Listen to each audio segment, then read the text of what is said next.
terreo. No, lea as notas da temporada. As circunstancias cambiaron e, por lo tanto, convén traer outra vez. Vamos a ver.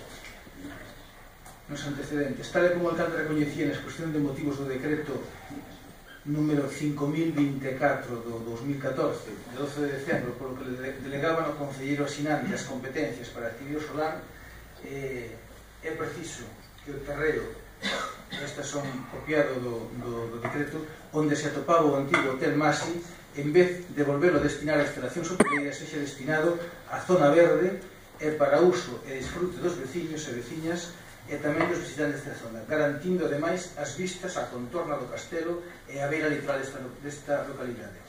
A legislación patrimonial aplicable ás entidades locais establece que a adquisición de bens inmóveis debe realizarse de conformidade co disposto na legislación contractual pública previa tasación pericial do mesmo, o artículo 11 do Regulamento de Bens das Entidades Locais e o 272 da Lei de Administración Local de Galicia. Así mesmo, do vixente texto refundido da Lei de Contrato do Sector Público, tírase que para iniciar o procedimento de adquisición do referido inmoble é preciso que polos servizos técnicos do Concello se elaboren diversos documentos preparatorios, como son a declaración necesaria de ocupación do ben, a tasación do mesmo, e a proposta de prego e certificación de existencia de adaptación orzamental suficiente. Constatada a existencia dunha demanda cidadá amplamente extendida, propoño ao Pleno a adopción dos seguintes acordos.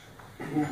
A declaración da necesidade de adaptación do solar do antigo Masi para uso e goce xeral dos veciños e a protección da contorna do Castelo de Santa Cruz e borde litoral.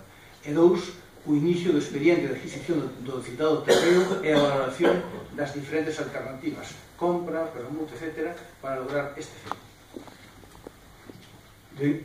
Votos a favor da moción? Votos en contra? Outro asunto? Rogos e preguntas?